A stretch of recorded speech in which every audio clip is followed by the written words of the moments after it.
Hello, I'm Daniel. Welcome back inside my mind.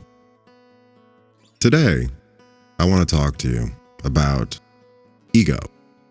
Mostly, and I'll be very honest, this is because I've been watching or kind of semi-monitoring the meltdowns of two different people that I've seen come across my social media feeds recently.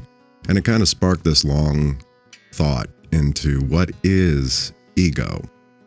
And first, let me just admit right off the bat, I have the biggest ego of anybody I know, hands down, throughout my entire life. And it used to make me do all sorts of things, seeking attention, trying to be the spotlight or be the funny guy all the time. It just really, now that I think about it, there's a lot of moments that I cringe at. But it's also led to things like me missing out on life opportunities and life events because of my ego. And lately when I think about it, and I'm being more active, and of course I'm around entertainers and performers, and well, we're a group that's known for having big egos. I see both instances of people that have egos in check and people that have what I would call an imbalanced ego, which is what I'd say that I have. I mean, if you don't think I have a big ego, that means that I'm doing great work at filtering out what's going on in my head from coming out of my mouth. And that's just me being honest. But there's something that I see sometimes that I just want to kind of call out, but also as somebody who struggles with it, offer some thoughts that maybe can change it. So, I don't know if you've encountered this, but sometimes you'll be at a venue, you'll be watching some performance, and there is clearly a very, very talented musician there. And anybody would marvel at what they can do. However, you start to notice that even when they're not on stage, they're trying to pull the attention to themselves. And in simple terms, they're being a dick. However, when I think about it now, it comes down to this thought about what ego really is. And for me, ego, at its heart, might be just possessive. Because in most situations I see it in, say there's a performer clearly on stage and it's their moment, but then you see somebody butt in to try to draw attention away, it becomes this thing where I'm almost imagining that inside that person's mind, they're telling themselves, wait, no, you don't praise them. You don't give them attention. I own your attention. And I can take it back at any time I want. Because that's really kind of what that action speaks out when you're taking attention away from somebody. And the thing about that, when I think about it, is just, I realize not only have I done that, both intentionally and unintentionally,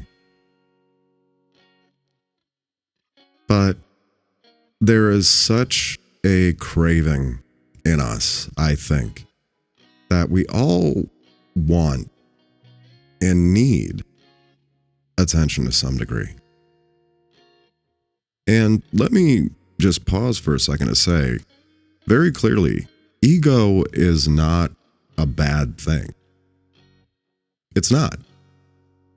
Ego, in balance, is great to have. It means that you are confident in your own abilities, however, you leave space for the praise of others' abilities. Wonderful. However, if you have too little ego, it means that you're never going to really be able to show people what you're capable of. You'll never speak up for yourself.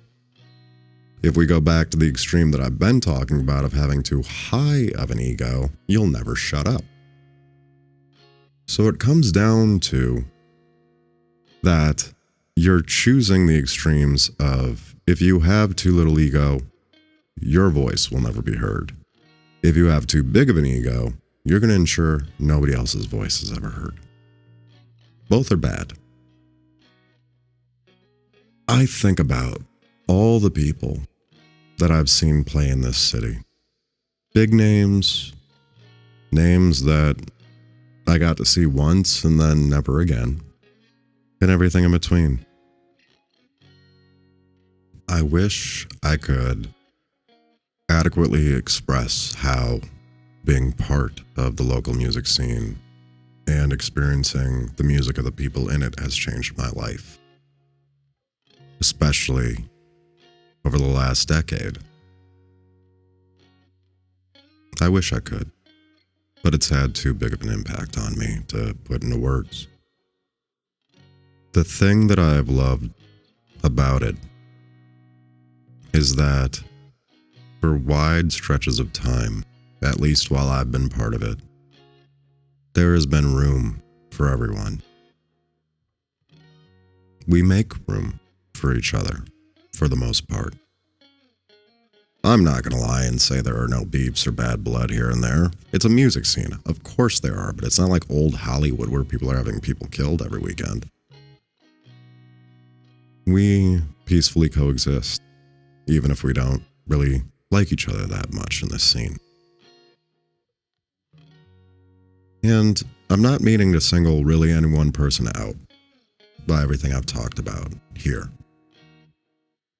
In fact, if anything, I mention it because I worry about people that have large egos, like I still struggle with myself. And the reason is because of where I know it eventually leads.